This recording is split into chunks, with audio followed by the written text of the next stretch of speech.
આપણી સાથે ફિલ્મનીલના મયુરેશ જોશી પણ જોડાઈ ચૂક્યા છે. મયુરેશ, સ્વાગત. અને અઠવાડિયું આમ જોવા જાવ તો ઓવરઓલ સારું હતું, પછી છેલ્લે એક્સપાયરીના દિવસે મૂડ ખરાબ થયો અને હવે જોઈ રહ્યા છે ફાઇનલી દબાણના સંકેતો ફરી એકવાર હાવી થતા જોવા મળી રહ્યા છે ભારતીય માર્કેટ્સ પર.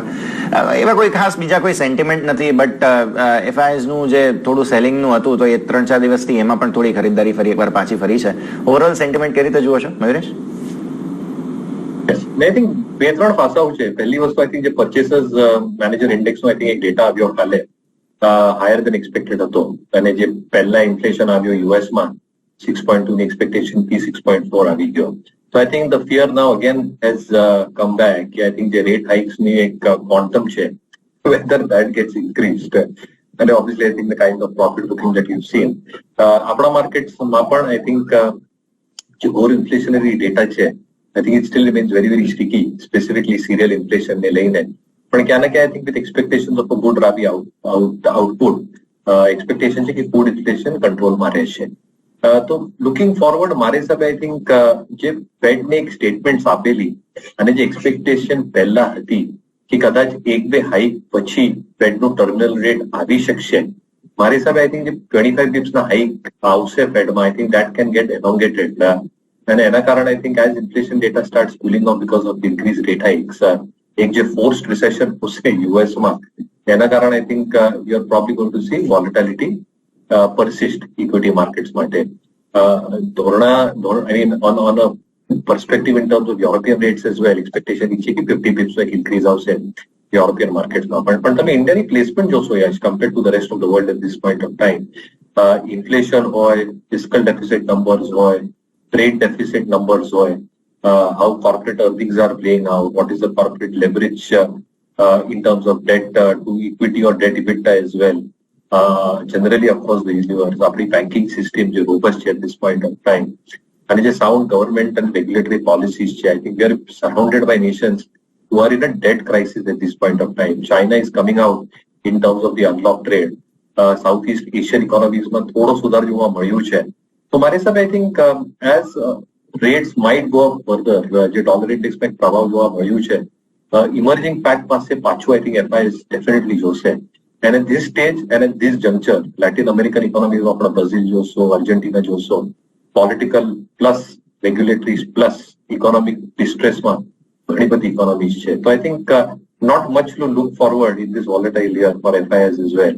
So I think I have no doubt, I think volatility, profit booking કદાચ આજ ફ્રાઈડે છે, what has happened in the US, આજે રાત્રે શું થશે, that can play out. But I have no doubt in my mind કે જેવી રીતે I think buy figures આવ્યા છે પાછું, FIs will have to look at India as one of the other better options in terms of investment profile. એટલા માટે I think positivity Indian markets ઉપર યથાવત. ઓકે, હવે એક મુદ્દો એ તો છે જ કે આપણે બાકી એવી કોઈ ટેન્શન નથી, ચિંતાઓ નથી, પણ સાથે સાથે સોફાર Q3 નંબર્સ તમે કોઈ ખાસ એવી સરપ્રાઇઝ જોઈ છે મયુરેશ? કે જેમ હમણાં હું શુગર કંપનીઓની વાત કરી રહ્યો હતો કે ખાસ એમના સેલ્સ ઘટ્યા છે, પર્ટિક્યુલરલી એવા અમુક ફાઇન્ડિંગ્સ પછી આ સેક્ટર જે છે તે ખાસું એવું ઘટી ગયું છે. આવા અમુક 2-4 સેક્ટર્સ છે કે જેમાં ફાઇન્ડિંગ થોડી આવી છે, પણ લગભગ બાકી નંબર્સ તો ઇનલાઇન આવતા જોવા મળ્યા છે આપણને મયુરેશ. તમે જોશો તો આઈ થિંક બેન્કિંગ સેક્ટરને તમે જોઈ લો એઝ એન એક્ઝામ્પલ, પબ્લિક હોય, પ્રાઇવેટ હોય, આઈ think the numbers have been very very good so far. અને મારા હિસાબે I think even if V start accounting કે રેટ હાઇક્સ થશે, થોડું ALM માં એડજસ્ટમેન્ટ થશે, NIM should stabilize around the current level, deposit rate વધશે, you probably expected to see how loan growth will take place. મારા હિસાબે I think બધા લીવર્સ જગ્યા ઉપર છે, numbers very descent. Capital good space as a space તમે જો, fabulous set of numbers, and even if the management admit कि જે માર્જિન્સમાં એક આઉટ પરફોર્મન્સ હતું, that should normalize going forward. જે ગવર્મેન્ટના પોલિસીઝ છે, જે અનાઉન્સમેન્ટ કરી છે 10 lakh crores, which is almost 3.8% of the GDP, તો એક કેપિટલ આઉટલે આવશે over the next 2-3 quarters or 4 quarters with better orders and better margin વાળા orders. I think infrastructure stroke capital goods એક બહુ સ્વીટ સ્પોટમાં છે, and because these companies lie in a sweet spot, જે એના ancillary industries છે, હવે cement કંપનીઝની તમે વાત કરશો તો disappointing numbers હતા કદાચ in terms of expectation. But one must understand કે I think for a lot of these consumer durable companies, જે high cost of inventory હતી એના balance sheets ઉપર, એ સિમેન્ટ કંપનીઓ હોય, પાઇપિંગ કંપનીઝ હોય as an example, ક્યાં ના ક્યાં I think that is going to go out of the system in Q4. commodity costs have come down significantly, rupee dollar માં stability આવી ગઈ છે, crude prices have come off, એટલા માટે freight અને logistic costs ઓછા થશે અને આટલા માટે I think the entire restocking જે થશે lower levels ઉપર Q4 માં જે demand યથાવત છે system માં ક્યાં ના ક્યાં I think the numbers should bounce back very very smartly. Case in point also being FMCG companies as an example. I think જે stickiness હતું in terms of rural consumption being very very slow. Inherent first signs મળી રહ્યા છે કે rural consumption has started picking up. With our RBI output અને જે મારી પોતાની expectation છે કે outside the budget now I think MSP prices will go up. Procurement will increase. Wheat હોય, maize હોય, rice હોય. તો ક્યાં ના ક્યાં I think expectation એ છે કે rural consumption will start picking up. Urban has remained very, very stable. Input cost again for FMCG companies have gone down. So the volume-led price advantage is operating leverage that should work out. And similarly is the story for say metals companies, the non-ferrous ferrous space change because they also have gone down significantly. Demand has stayed pretty strong domestic scene over. And at least I think quarter-on-quarter basis पर numbers improve. So हमारे सब I think थोड़ा disappointment था, but I think you have to look at the internals on why it was disappointing. And whether there is a scope for improvement, Mare I think numbers should slowly and steady for these sectors start improving. But banks, capital goods, infra companies reported strong set of numbers. And Mare I think based on quarter market going forward, they should continue reporting strong and stable set of numbers. Definitely બહુ સરસ findings જે છે તે આપણને અહીંયાથી ખાસ બનતા જોવા મળી રહ્યા છે. TCNS ક્લોધિંગ 2-4 દિવસથી સારો બઝ બની રહ્યો છે. થોડા 2-4 દિવસના મતલબ એકાદ અઠવાડિયાના ચાર્ટ્સ પણ તમે જુઓ તો સ્ટોકમાં સરસ મોમેન્ટમ છે અને આપણે જોઈ રહ્યા છીએ કે કંઈક નવા જૂની જરૂર થઈ રહી છે સ્ટોકમાં. મયુરેશ, ટ્રેક કરો છો? ટ્રેક કરતો તો યશ, પણ એટલા નંબર્સ આવ્યા છે કે probably I've not got time to look at this number. Exactly. Mayuresh, તમે નહીં, મેં જેટલા ફંડામેન્ટલ એક્સપર્ટ્સને પૂછ્યું છે બધાએ એમ જ કહ્યું છે કે TCNS ક્લોધિંગ હું એક સમયે ટ્રેક કરતો હતો પણ પછી પી આ તે બધા વેલ્યુએશન્સને જોતા પછી ટ્રેક કરવાનું છોડી દીધું છે. તો આ એક મુદ્દો જરૂર છે, આમ ધ્યાનમાં રાખીશું. આગળ વધીએ મયુરેશ, એક સિમેન્ટ કંપનીઓની હું ખાસ વાત કરેલું ક્વિકલી તમારા સાથે બીકોઝ બહુ સરસ બઝ બની રહ્યો છે સિમેન્ટ કંપનીઓમાં. આજે નાની નાની કંપનીઓ જેમ કે સાગર સિમેન્ટ આ તે બધામાં પણ બહુ સરસ એક્શન છે. પ્રાઇસ વધ્યા છે તેવા અમુક ફાઇન્ડિંગ્સ બન્યા છે. પર બેગ પ્રાઇસીસ તેઓ વધારશે અથવા તો વધારવા લાગ્યા છે. તો એક વખત આ જે પ્રાઇસ મુવમેન્ટ સેટલ થઈ જાય પછી ફરી એકવાર સિમેન્ટ કંપનીઓ ફરી એકવાર પોતાના જૂના લેવલ્સ પર આવી જશે અથવા તો એ પેટર્નમાં આવી જશે. આને કઈ રીતે સમજવું જોઈએ આપણે? તો હું સિમેન્ટની વાત કરતો હતો કે ઇન્ફ્રાસ્ટ્રક્ચર ડેવલપમેન્ટમાં સિમેન્ટનો પણ એક બહુ ઇમ્પોર્ટન્ટ પાર્ટ રહેશે. 3-4 important points, yes, for the benefit of our viewers. પહેલી વસ્તુ I think જે સિમેન્ટ કેપેસિટી છે 550 મિલિયન ટનની છે ગ્રાઇન્ડિંગ પ્લસ ક્લિન્કર કમ્બાઇન કરીને. આજની તારીખમાં I think જે યુટિલાઇઝેશન છે of these 550 million tons, this is almost around 375-380 million tons, which is around 68% utilization levels for the industry as a whole. હવે I think તમે જે offtake જોશો સિમેન્ટ કંપનીઝ માટે third quarter માં you have seen volumes which have been pushed through into the market at this point of time. હવે જે ઘણા બધા input cost છે specifically તમે medium અને high grade coal ની વાત કરશો, that has come off quite significantly, at least on a year-on-year basis અને પાછલા 2 ક્વાર્ટરમાં પણ.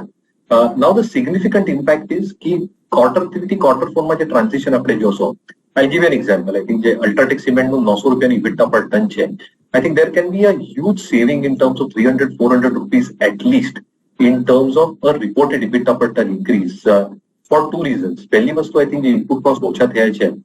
The inventory stocking which will happen at a lower cost, and because these kcal or the calorie content of this coal gets used, જે output બનશે I think is a better quality output which will probably have operational efficiencies, and as utilizations start inching higher, the 68% industry માટે as that starts inching higher to 75-76 odd %, એક operating leverage આવી છે. બીજી વસ્તુ તમે જો because of crude prices coming down or being very very stable at this point of time, જે freight અને transportation related cost છે એમાં પણ એક સેવિંગ આવશે anywhere between 50-100 odd rupees.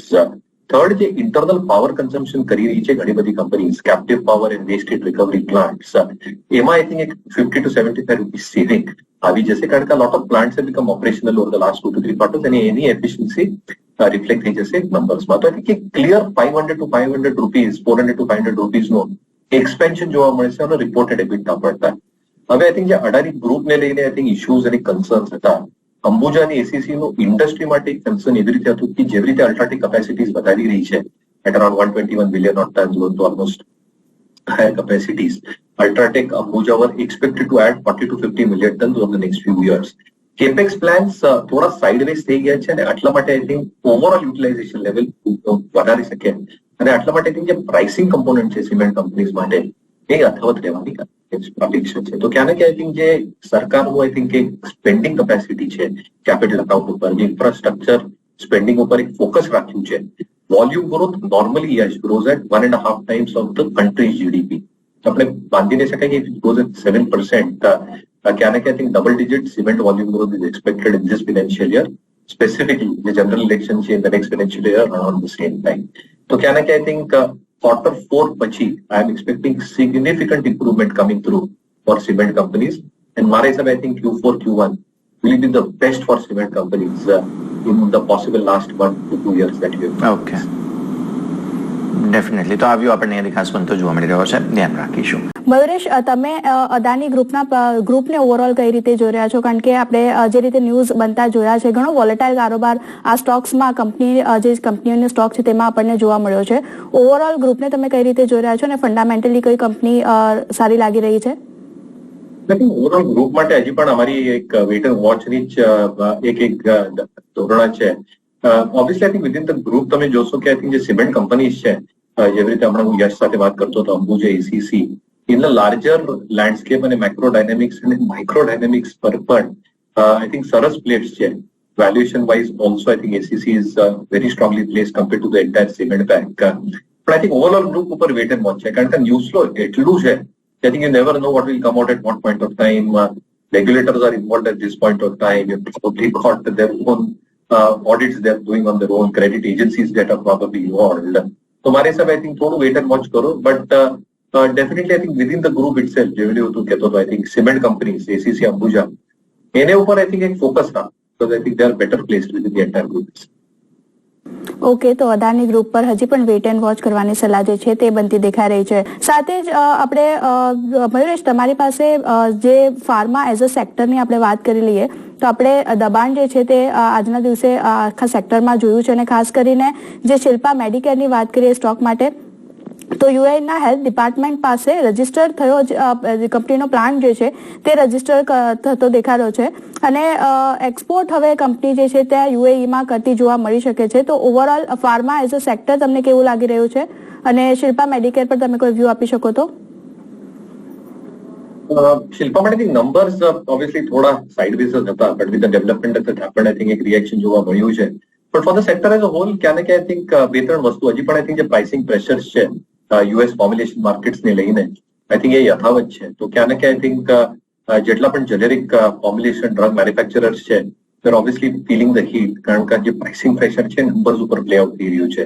બીજું આઈ થિંક જે સ્પેશિયલાઇઝ પાઇપલાઇન છે, case in point companies like Cipla having complex inhalers, Sun Pharma which has got a complex R&D pipeline, or even Dr. Reddy's જેની complex R&D pipeline છે.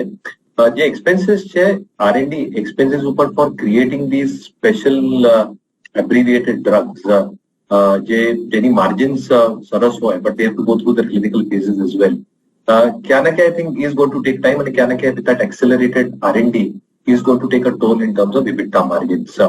ત્રીજી વસ્તુ I think જે FDA concerns છે હજી પણ ઘણા બધા પ્લાન્ટ્સ ઉપર spread across the sector as a whole, નવા launches get restricted because of that, અને આટલા માટે આઈ થિંક જે રેગ્યુલેટરી અને કમ્પ્લાયન્સ કોસ્ટ છે with a lot of plants being non operational, that takes a toll in terms of bottom line numbers as well. તો ક્યાં ને ક્યાં મારું પર્સનલ ઓપિનિયન એ છે કે second હાફમાં pharma will become attractive. API manufacturers within the space have struggled clearly. I think input cost નું એક માર પડ્યું છે બેલેન્સ શીટ ઉપર. I think that has created a lot of disruptions. તો મારા હિસાબે I think બહુ સિલેક્ટિવ રહેવું પડશે આ સ્પેસમાં at this point of time. અમારી હિસાબે I think wait and watch કરો, કારણ કે I think numbers have been reasonably soft for the sector as a whole. પણ સેકન્ડ હાફમાં ડેફિનેટલી I think opportunity આવશે, પણ ત્યાર સુધી મારા હિસાબે આ સેક્ટર સાઇડવેઝ જ જશે, અંડર પરફોર્મ કરશે પ્રોડક્ટ માર્કેટ્સ. ઓકે, તો નિફ્ટી ફાર્મા જે છે તેમાં હજી પણ સાઇડવેઝ કારોબાર જોવા મળી શકે છે. વેટ એન્ડ વોચ કરવાની સલાહ આપણને મયુરેશ તરફથી બનતી દેખાઈ રહી છે. મયુરેશ, આપણે મીડિયા એઝ અ સેક્ટરની વાત કરી લઈએ તો આ ગયા સપ્તાહે આપણે જોયું કે ખાસું એવું રિકવરી આપણને આ સેક્ટરમાં મીડિયા એઝ અ સેક્ટરમાં જોવા મળી છે, અને ખાસ આજે પીવીઆરની વાત કરી લઈએ તો આઇનોક્સ સાથે મર્જર બાદ જે છે તે તેમને પહેલું મલ્ટીપ્લેક્સ જે છે તે ખોલ્યું છે, અને ઇન્દોરના ફિનિક્સ માં તેમને જે મોલ છે તેમાં એમને મલ્ટીપ્લેક્સ ખોલ્યું છે. તો પીવીઆરનું કાઉન્ટર સેક્ટર કેવું લાગી રહ્યું છે ને ઓવરઓલ મીડિયા સેક્ટર પર આપનું શું મત? મૂવી એક્ઝિબિટર્સ છે પીવીઆર અને હવે આઇનોક્સ પીવીઆર સાથે જ આવશે. Obviously, it's seen a huge move. I think જે પઠાણનું સક્સેસ હતું that probably reflected on the stock price. અને જેટલા બ્લોકબસ્ટર રિલીઝીસ છે over the next 3 to 6 months એ મૂવી એક્ઝિબિટર્સને ફોકસમાં રહેશે. Obviously, I think with synergies building up, ક્યાં ને ક્યાં I think જે ઓવરઓલ માર્જિન પ્રોફાઇલ છે એ સુધરતો જ રહેશે બીકોઝ વિથ બ્લોકબસ્ટર મૂવીઝ એક જે ફૂટફોલ છે which is the average selling price જે ટિકિટ પ્રાઇસ છે એમાં તો આપણે એક શાર્પ ઇન્ક્રીઝ જોશું જ. પણ ક્યાં ને ક્યાં જે એફએનબી રેવન્યુ છે which is a far more important revenue movie exhibitors માટે બીકોઝ જે ફૂડ અને બેવરેજીસ નો એફએડ માર્જિન છે significantly higher. With better footfalls, I think these margins also start improving as consumption takes place across their movie units. So, I think trading moves definitely counters. So I'm not a trading expert, but these counters have always to be seen with a trading perspective. So I think visual media space like overall, if you look at Sun TV or Z or TV18 broadcast, numbers both soft. I think the ad revenue growth year on year that has come off. Subscription revenue has held up, and jetla પણ accelerated investments છે OTT platform માટે that is still impacting cash flows. Management ને એ જ કહેવું છે કે I think subscription revenue should be showing stability at this point of time. Ad revenue at some point should start increasing. I think જેટલી આપણી stickiness જોવા મળી રહી છે I think કદાચ ad revenues might be a dampener in terms of overall numbers as well. તો મારી હિસાબે I think PVR જેવા stocks I think are good enough trading momentum falls at any given point of time. Bija media stocks ઉપર મારા હિસાબે I think the worst is probably not over. I think થોડું de-rating હજી પણ બાકી છે because of numbers which are expected to remain soft for these companies. Okay, તો media sector પર ખાસ ફોકસ રાખવાની જરૂર છે અને પર ખાસ નજર રહેશે. આગળ વધીએ તો મયુરેશ, આપ પાસેથી રિયલ્ટી સેક્ટર એઝ અ આખા હોલની વાત કરી લઈએ તો જે રીતે આપણે જોયું છે દબાણ સાથેનો કારોબાર આજના દિવસે પણ આપણને રિયલ્ટી સેક્ટર પર દેખાઈ રહ્યો છે. આપણે જે જોયું છે કે ઘણા આ લાસ્ટ વીકમાં પણ જોઈએ તો આપણે રિયલ્ટી સેક્ટરમાં દબાણ સાથેનો કારોબાર જ જોયો છે. કયા રીઝન્સ તમે જોઈ રહ્યા છો અને ફંડામેન્ટલી કોઈ સ્ટોક અહીં પસંદ પડી રહ્યો છે રોકાણ માટે? તો ઓવરઓલ નંબર સરસ હતા. મારા હિસાબે પ્રેસ્ટીજના નંબર સરસ હતા. Soba had given a good performance as well when it came to numbers.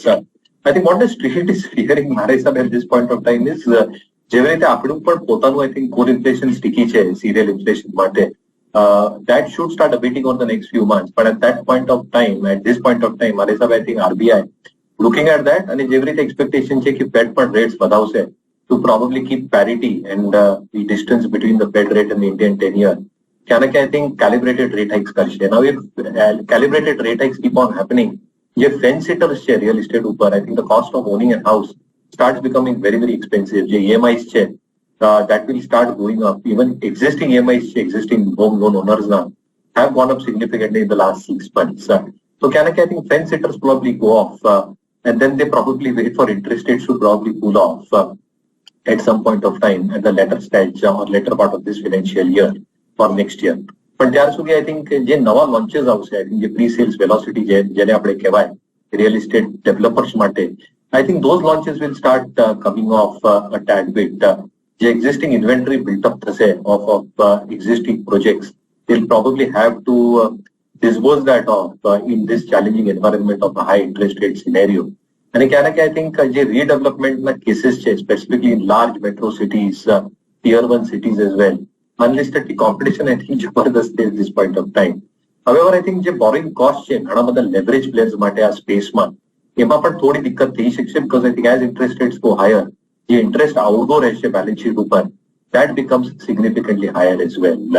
So મારા હિસાબે I think a lot of these companies have struggled COVID કાળમાં, specifically unlocked tradeમાં. All of them did exceptionally well. Stamp duty reductions by a few states helped their sales significantly.